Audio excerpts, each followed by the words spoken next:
Olá, meu caro aluno, minha cara aluna, seja muito bem-vindo, seja muito bem-vinda. Eu sou a professora Silvia Ferreira. Vamos conversar um pouquinho a respeito da prova que será realizada pela Banca Fundação Carlos Chagas para você que prestará aí a prova para o Detran, independente do cargo para o qual você prestará a sua prova, você, obviamente, terá que discorrer a respeito de um determinado tema e é exatamente sobre este tópico do edital que falaremos agora, ou seja, vamos conversar um pouquinho a respeito do Detran, porque na verdade toda a nossa conversa já foi feita a respeito dos casos ali em que aparecem as regras, as obrigações, as exigências para a banca, genericamente falando, para a banca Fundação Carlos Chagas. Mas, em se tratando do Detran, observemos, pois, a ideia de que na prova discursiva para todos os empregos públicos, o candidato deverá desenvolver um texto dissertativo. Então, nesse contexto, você já sabe que dissertar é expressar, demonstrar a sua opinião, o seu ponto de vista sobre determinado assunto e, obviamente, argumentar sobre este ponto de vista, não trabalhando com aqueles argumentos vazios e superficiais e que não provam necessariamente, não deixam claro aí, ou não convencem o seu posicionamento, não convencem os leitores, né, sobre o seu posicionamento a respeito do assunto. Então, o item 10.3 do edital diz exatamente que cada candidato ou todo candidato deverá desenvolver um texto dissertativo a partir de proposta única sobre assunto de interesse geral. Sr. Silvia, o que seriam os assuntos de interesse geral? Quando você fala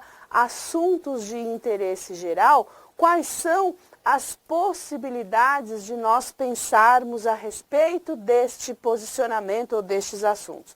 Veja, quando nós falamos de assunto de interesse geral, assuntos de interesse geral, pensem que o geral, comumente você tem como ponto de apoio ou como partida aqui, ó, a ideia de refletir sobre a sociedade. Então, espera-se que o candidato tenha minimamente um conhecimento sobre o ser, sobre o estar dentro de uma sociedade. Você vai dizer, Silvia, a nossa sociedade, ela é definida como uma sociedade democrática? Ah, que legal. Então, nesse contexto, se é uma sociedade democrática, você já está pensando na questão ou na relação entre direitos, mas também deveres.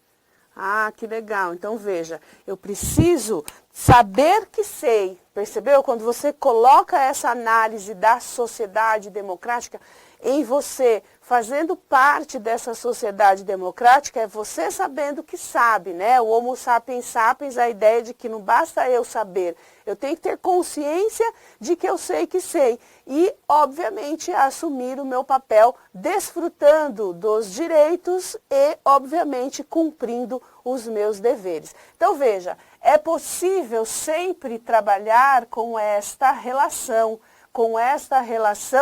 que se opõe. Você tem direito, porém tem deveres. Você tem direito, mas também tem deveres. Você não só tem direitos, mas também tem deveres. Então, há uma ideia de soma, mas eu posso também dividir isso aqui numa relação de oposição, não é isso? Por um lado, eu tenho direitos, por outro lado, eu tenho deveres. E esta relação aqui, ó, é exatamente aquilo que a banca costuma trazer, mostrar ali, por meio dos textos motivadores, essa oposição entre estas duas ideias. Aí você fala, Silvia, tá bom, mas a sociedade democrática, eu sei que eu tenho direitos e tenho deveres, mas o que mais? O que mais uma sociedade democrática pode mostrar para mim? Ah, legal, você pode pensar, você, inserido aqui dentro da sociedade, você tem, por exemplo, que pensar na questão da sustentabilidade. Ah, legal, a gente pode pensar na ideia da sustentabilidade. Silvia, sustentabilidade é o desenvolvimento sustentável, é o desenvolvimento consciente, é o desenvolvimento sem necessariamente destruir a natureza? Sim, então quando eu falo em sustentabilidade, existem duas ideias que se contrapõem: como progredir, como avançar sem necessariamente destruir o meio ambiente. Qual o equilíbrio? Sustentabilidade. Qual a outra ideia quando você se vê inserido dentro de uma sociedade democrática? Você vai dizer, ah, Silvia, eu me vejo, por exemplo, pensando na questão da mobilidade. Principalmente, obviamente, a mobilidade urbana. Então, veja, é um direito, é um dever, está difícil, está complicado, é acessível a todos. Ah, então quando eu falo esse acessível a todos, eu posso puxar mais um assunto aqui e pensar em inclusão? Posso pensar em inclusão.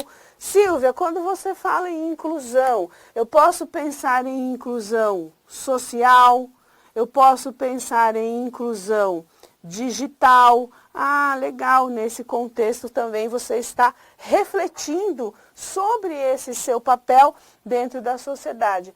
Quando eu falo da questão da inclusão, por que é que nós temos que ficar sempre pensando na palavra inclusão? Ah, porque dentro da nossa sociedade nós temos sempre as diferenças. Diferenças quais, Silvia? Quais diferenças? Diferenças sociais, diferenças religiosas, diferenças, que mais que a gente pode pensar? Diferença cultural, tá vendo? Ó, diferenças culturais são exemplos dessa questão. Então, se somos diferentes,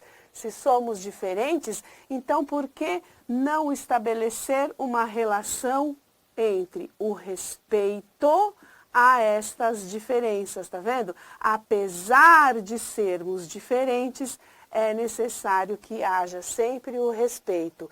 Porque somos diferentes, temos que buscar sempre a ideia do equilíbrio, da equidade, da igualdade, tá vendo? Então são assuntos que você está aí refletindo sobre a sua vida na sociedade. Então, fuja daqueles temas que muitas vezes você é convencido de que você vai ter que falar de um assunto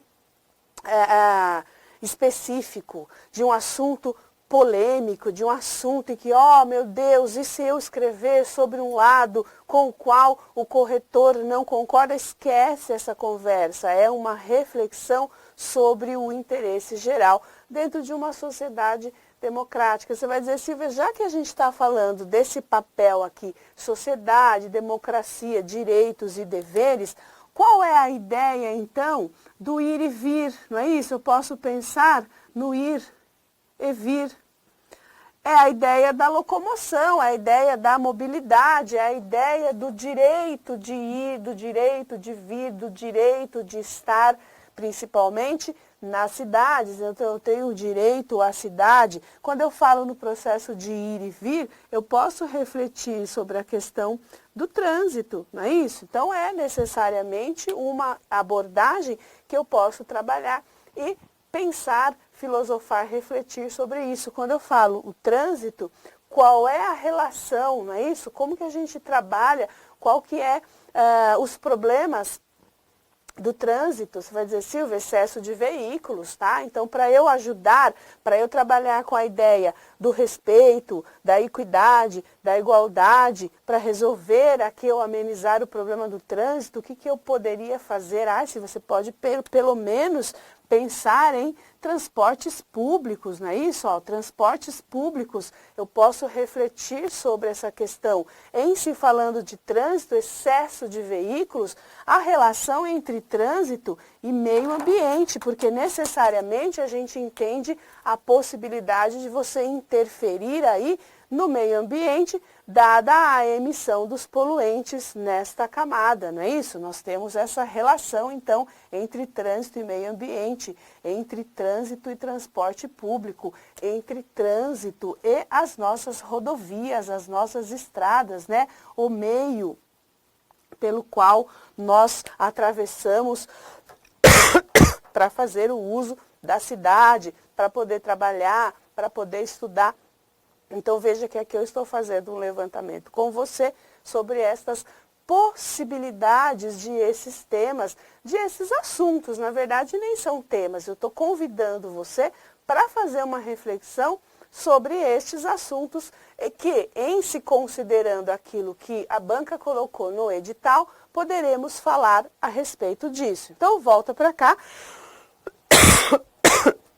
Quando eu falo necessariamente do assunto de interesse geral, coloquei para você lá na lousa alguns assuntos que se relacionam com a questão da sociedade democrática. Se você gostou do vídeo, não esqueça de curtir, não esqueça de comentar, não esqueça de compartilhar e deixa a dica para o nosso próximo vídeo. Até a próxima!